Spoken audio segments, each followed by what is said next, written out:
Olá pessoal, continuando falando desse livro aqui, do John P. Mayer, Judeu Marginal, volume 3, livro 1, tá? Então eu comecei a falar dos 12 apóstolos, comecei a falar do primeiro grupo de 12 apóstolos, agora vamos dar sequência. Então estamos no oitavo apóstolo, né? Que é Simão. Bom, Simão cananeu, também chamado Zelote, né?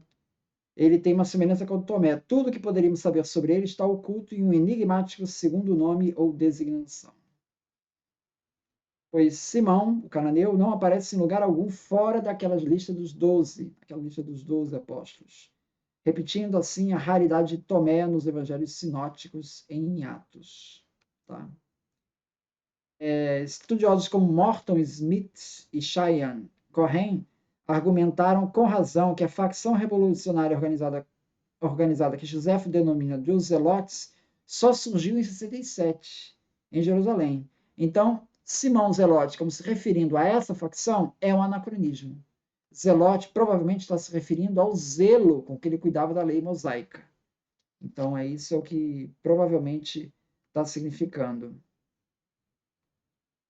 Assim como Paulo se denomina como zeloso, né? Em Gálatas 1,13 e Filipenses 3,6. Então deve ser por aí que deve estar o Zelote. Judas Iscariotes, né? O que traiu Jesus. Né? Bom, em décadas recentes, escritores modernos, imbuídos de um senso de direitos civis e justiça social, protestaram contra a demonização de Judas. Não satisfeitos com esse exorcismo exegético, alguns até procuraram reabilitá-lo como um pobre e incompreendido discípulo. Embora devamos elogiar a caridade cristã desses autores, temos que nos manter criticamente conscientes do fato de que pintar Judas em cores vivas é um exercício de imaginação artística, tanto quanto mostrá-lo em cores sinistras. Então ele não quer cair em nenhum dos dois extremos. Né? Da onde vem essa referência de Iscariotes? Né? Bom, tem várias teorias para isso. Ele listou aqui 5 teorias. Primeira, Judas seria membro dos sicários, ou seja, os terroristas judeus que usavam adagas para assassinar inimigos políticos. Bom, essa associação, a palavra latina sicarius, não só é duvidosa no que tange a filologia, mas o que é mais pertinente, muitos historiadores afirmam que os sicários só surgiram como grupo identificável na década de 40 ou 50, muito depois de Judas ter traído Jesus, que foi ali pelos anos 30. Além do mais, se ele tivesse sido um sicário, seria de esperar que ele assassinasse Jesus a punhaladas, enquanto ele se encontrasse no meio de uma multidão, que era o método usado por aquele grupo, e não que entregasse às autoridades. Bom, essa primeira possibilidade saiu. Segunda, Iscariotes vem da raiz semita, que significa mentir. Bom, o problema aqui é que Judas não é apresentado no Novo Testamento com alguém que mente, mas com alguém que entrega Jesus. Né? Tá? Terceiro, Judas é em geral mencionado no Novo Testamento como aquele que entregou Jesus às autoridades. Portanto, Iscariote poderia ser derivado da raiz semita, do verbo que significa entregar. Né? Mais uma vez, isso é questionável.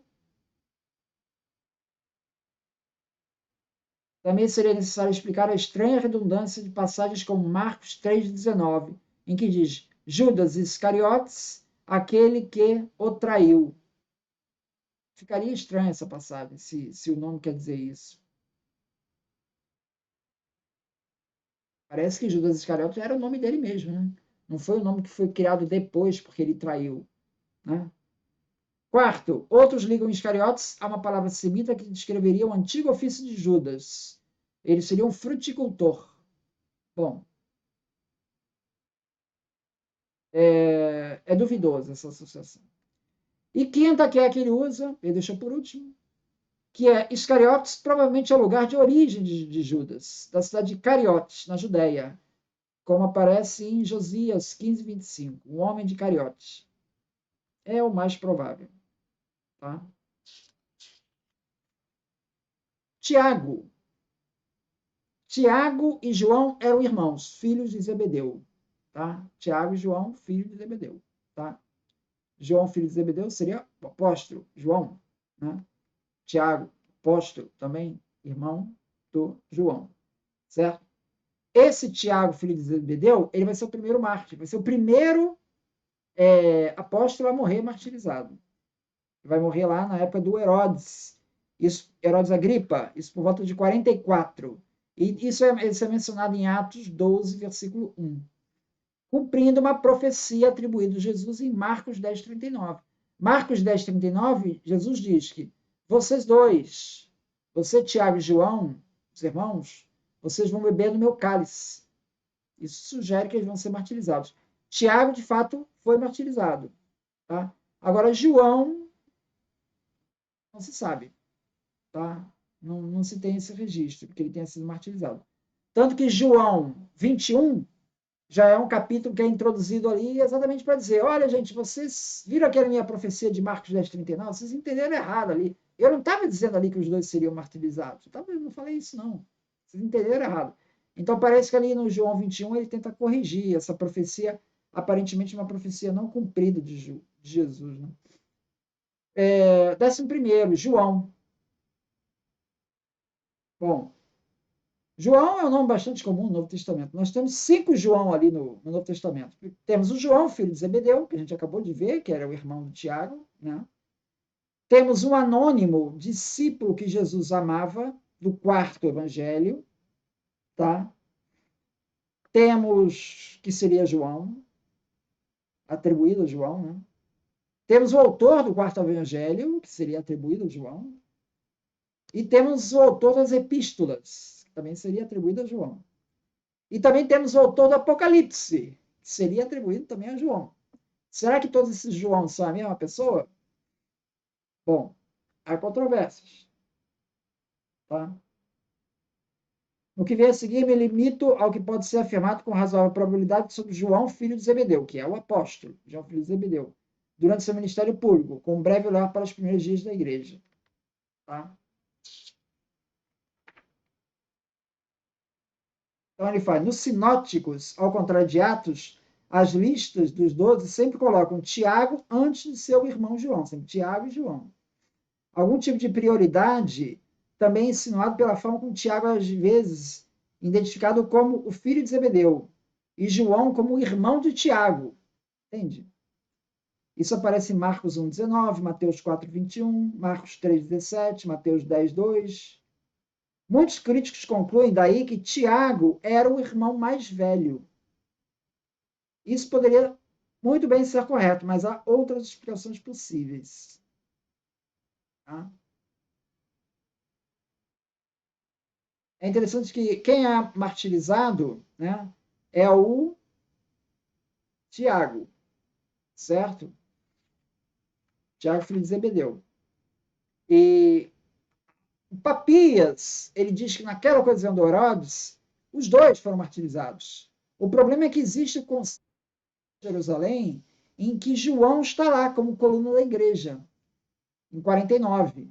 Esse martírio de Tiago seria em 44. Então, nessa ocasião 44, então, provavelmente João não morreu aí. Muito provavelmente. Papias se equivocou. Entende? É o que é mais provável aí. Vamos ver se tem mais coisa aqui sobre o critério do constrangimento. O critério do constrangimento também pode ser invocado na medida que a profecia de Jesus, de que Tiago e João haveriam de beber o cálice a ser batizado, talvez não tenha se cumprido por completo. Então, como é um constrangimento, né, que até tentou corrigir ali no João capítulo 21, provavelmente essa profecia foi verdadeira. Tudo que constrange, o critério do constrangimento diz que possivelmente é verdadeiro. Podemos aceitar como histórico o fato da atividade de João na igreja de Jerusalém após a Páscoa e a associação com Pedro em particular. Tudo isso tem o respaldo da múltipla confirmação das narrativas em Atos, além do relato um tanto diferente de Paulo sobre as suas relações com a igreja em Gálatas 2,9. Se João era considerado uma das colunas da igreja em Jerusalém, ao lado de Tiago e Cefas, que é Pedro, né? Então, ele deve ter sido um líder importante na vida da igreja de Jerusalém, junto com Tiago e Pedro, nos anos que precederam o concílio. Tá? Pedro. Pedro é o mais frequentemente mencionado, o mais ativo, empenhado e o mais proeminente dos 12 apóstolos. Isso está ao longo de todo o texto. Todos os 4 evangelhos, mais o Atos, apresentam Pedro como porta-voz ou líder do grupo dos 12. Isso aparece em Marcos 1,36, 8,29, 9,5, e vai, tem um monte de passagens. Mateus 15,15, 18,21, Lucas 12,41, João 6,68, tem várias. Todos os 4 evangelhos também atestam, de vários modos, o fato de que este líder dos 12, cujo nome original era Simão, recebeu um segundo nome, Kefas, em aramaico, que foi Kepa em aramaico, que foi transliterado como Kefas, em grego, que foi depois traduzido para o grego Petros. O substantivo masculino aramaico Kepa tem vários sentidos, entre os quais rocha, penhasco, pedra, enquanto o grego Petros significa uma rocha pequena, uma pequena pedra. Mas também, às vezes, pedras em geral. Em Marcos 3,16 e João 1,42, temos múltipla confirmação de que Jesus deu a Simão este segundo nome, ou de acordo com Mateus, sua interpretação especial. Então, de fato, ele considera como histórica essa troca de nome aí de Cefas para Petros, Pedro. Tá? Foi bastante, e houve continuidade para esse novo nome, né? A transição da designação à alcunha para o nome próprio deve ter ocorrido depressa. Já na primeira geração cristã, Paulo, escrevendo ali em 1 Coríntios 1,12, 3,22, ele se refere a Pedro usando o aramaico Cefas. E raras vezes ele usa Pedro, grego Pedro. Ele apenas usa em Gálatas 2,7. E jamais chama ele de Simão. Em Atos, Lucas usa a forma hebraica Simão, mas apenas na boca de Jesus, né? O restante, Atos sempre se refere a ele como Pedro. Então, Pedro é o segundo nome, né? E que acabou pegando, né? Apesar de que Paulo se refere a ele como Cefas, na maioria das vezes, né? Também usa como Pedro em Gálatas 2,7.